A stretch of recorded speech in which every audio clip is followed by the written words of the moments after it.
CHC, 5 PHC और 15 उप स्वास्थ्य केंद्र भवन विहीन है तथा 20 उप स्वास्थ्य केंद्र किराए के भवन में संचालित हैं व 17 उप स्वास्थ्य केंद्रों में भवन जर्जर अवस्था में हैं। संस्थावार भवनों की स्थिति का विवरण परिशिष्ट पर संलग्न है। भूमि एवं वित्तीय संसाधनों की उपलब्धता के अनुसार आगामी वित्तीय वर्षों में भवनों का निर्माण किए जाने पर विचार किया जा सकेगा। खंड 4 विधानसभा क्षेत्र डीडवाना में जिला चिकित्सालय, सामुदायिक स्वास्थ्य केंद्र एवं प्राथमिक स्वास्थ्य केंद्र पर मापदंड अनुसार वंचित स्थापित उपकरण मशीनों की सूची परिशिष्ट पर संलग्न है।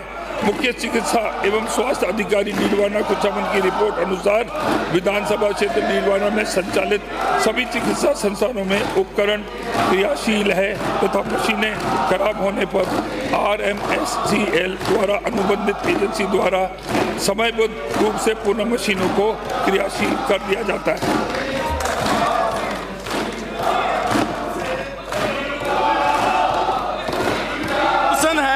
आपके माध्यम से मेरा अनुपूरक प्रश्न है कि क्या सरकार इन राजपत्रित और अराजपत्रित पदों पर माननीय सदस्य मैं बोल रहा हूँ अध्यक्ष महोदय, मैं बोल रहा हूँ, मैं पूरक प्रश्न पूछ रहा हूँ। हाँ, पूरक प्रश्न पूछ रहा हूँ माननीय अध्यक्ष। माननीय अध्यक्ष जी, क्या सरकार डीडवाना विधानसभा क्षेत्र के राजपत्रित के 54 पद और अराजपत्रित के 1084 रिक्त पद भरने का विचार रखती है? और मेरा आपके माध्यम से अध्यक्ष महोदय ये पूछना है कि क्या जो हमारी CSC है यानी सामुदायिक स्वास्थ्य केंद्र मंडूकरा, मोलासर, धनकोली, खुंखुणा, तोसीना, छोटी खाटू, सेरानियाबाग और जो PSC है लादड़िया, बड़ी बेरी, कोलिया, आकोदा, पालोट, ठाकरियाबाद, छोटी बेरी, झाड़ोद, केराब, निमोद, छापरी खुर्द, सानिया, सिंगाना, दौलतपुरा, बदलियास, थरेस, बावा, खाकोली। माननीय मंत्री जी, तो क्या इनके रिक्त पदों को भी भरने का विचार रखती है? और मेरा एक सप्लीमेंट्री और होगा। माननीय अध्यक्ष महोदय, मेरे मंत्री 3 बारी रहे, मैं इतना लंबा प्रश्न पहली बार माननीय रिकॉर्ड तोड़ा है। अभी मैंने आपको जैसे बताया कि जो रिक्त पद आपके हैं, आपके जो डॉक्टर्स हैं गेजेटेड, वो 74 पद हैं जो अभी वर्क कर रहे हैं 128 टोटल पदों में से। नर्सिंग जो नॉन गेजेटेड हैं वो 1305 आपके हैं और 2390 मेल से। अभी हम जो भर्ती कर रहे हैं अध्यक्ष महोदय, लगभग 55,000 हम गेजेटेड और नॉन गेजेटेड की भर्ती नवंबर तक कर लेंगे। अभी हमने लगभग 5,000 कर चुके हैं, जिसमें से हमने तुरंत डीडवाना कुचामन जिले में 11 हमने डॉक्टर दे दिए हैं, 52 लैब टेक्नीशियन दे दिए हैं और 23 असिस्टेंट रेडियोग्राफर हम इन 50,000 दे चुके हैं। और बाकी जो है नवंबर दिसंबर तक हम पूरी भरने की कोशिश करेंगे। अगला प्रश्न है प्रश्न संख्या 411। माननीय मंत्री जी, दूसरा पूरक है माननीय अध्यक्ष जी, दूसरा पूरक है मेरा अध्यक्ष जी। आपके माध्यम से माननीय मंत्री जी को पहले तो मैं धन्यवाद दूंगा कि डीडवाना हमारे अस्पताल को 200 बेड से आपने अप्रोप्रिएशन बिल में 300 बेड का किया, उसके लिए आपको बहुत बहुत धन्यवाद। और हमारी मोलासर CSC को आपने 50 बेड का किया, उसके लिए धन्यवाद।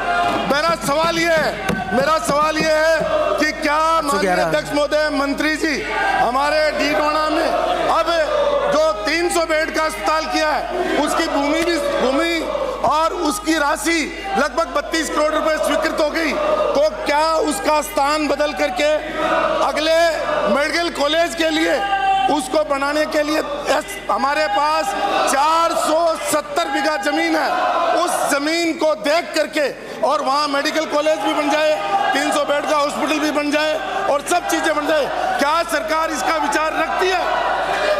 माननीय अध्यक्ष महोदय, मैं मेरी टीम को डीडवाना भेजूंगा, जो उस जमीन के बारे में जो चर्चा कर रहे हैं उसको देखकर, और मुझे वापस जब रिपोर्ट आएगी तो अवश्य कोशिश करूंगा।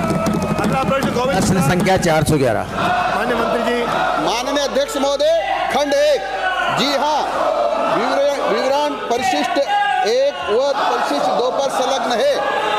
खंड 2, जी हाँ, पदों का रिक्त होना एवं भरना एक सतत प्रक्रिया है, जिसमें रिक्त पदों को सीधी भर्ती व पदोन्नति के माध्यम से भरा जा रहा है। माननीय अध्यक्ष महोदय, मैं आपके माध्यम से मंत्री जी से पूछना चाहूँगा कि पंचायत समिति मनोर थाना व क्लेरा में काफ़ी लंबे समय से रिक्त पद चल रहे हैं, तो मैं माननीय मंत्री महोदय से कहना चाहूँगा कि गत 5 वर्षों से ये रिक्त पद चल रहे हैं, क्या व्यवस्था हेतु प्लेसमेंट या संविदा पर पद भरने का विचार रखते हो? माननीय मंत्री जी। माननीय अध्यक्ष महोदय, और पंचायत समितियों की अपेक्षा इनका ज्यादा पद भरे हुए हैं। ये सच है कि कुछ पद खाली है, उनको शीघ्र ही जब नई भर्ती होने वाली है उनसे हम शीघ्र भरेंगे। माननीय मुख्यमंत्री जी ने भी घोषणा की है कि 4 लाख पदों को भरा जाएगा, तो इनके भी बहुत जल्दी भरेंगे। सर, ये सतत प्रक्रिया तो गत 5 वर्षों से चल रही है और पद रिक्त हैं, व्यवस्था सारी गड़बड़ा रही है, तो मेरा आपसे निवेदन ये है कि इनको व्यवस्था हेतु भरने पर विचार रखते हो क्या? मैंने आपने सुना नहीं, मैंने कहा है कि आपके यहाँ और पंचायत समिति की अपेक्षा ज़्यादा पद भरे हुए हैं।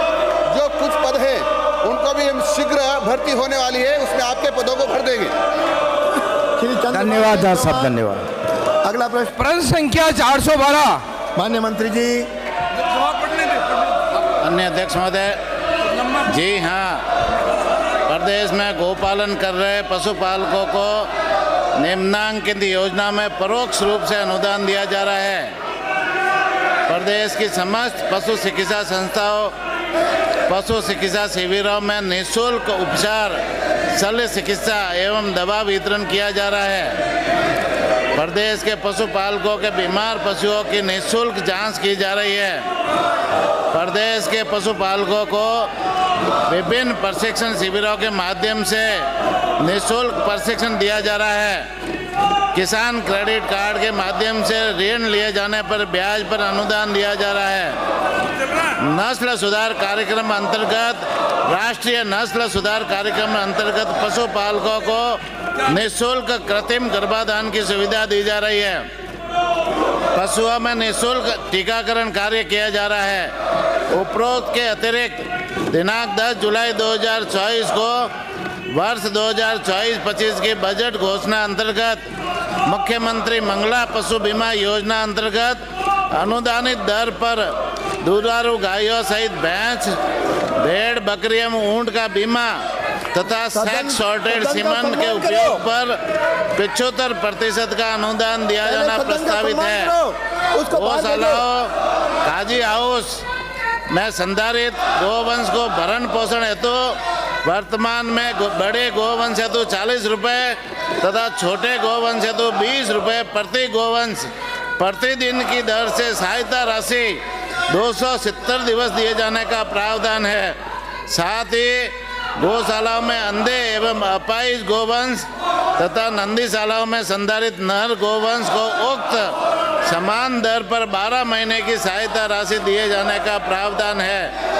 एवं 29 जुलाई 2024 को माननीय मुख्यमंत्री जी ने गोवंश को दिए जा रहे अनुदान में 10% राशि वृद्धि करने की घोषणा की है, जो आगामी अनुदान में बढ़ाकर दी जाएगी। माननीय सदस्य महोदय, मेरा आपके माध्यम से मंत्री महोदय को कहना चाहता हूं, क्या गौशालाओं में, कांजी हाउस गौशाला में गोवंश भरण पोषण की सहायता राशि को बढ़ाने तथा सहायता राशि को बड़े गोवंश को 40 रुपये से 100 रुपये और छोटे गोवंश को 20 रुपये से 50 रुपये और 270 के स्थान पर साल के 365 करने का सरकार विचार रखती कि नहीं रखती?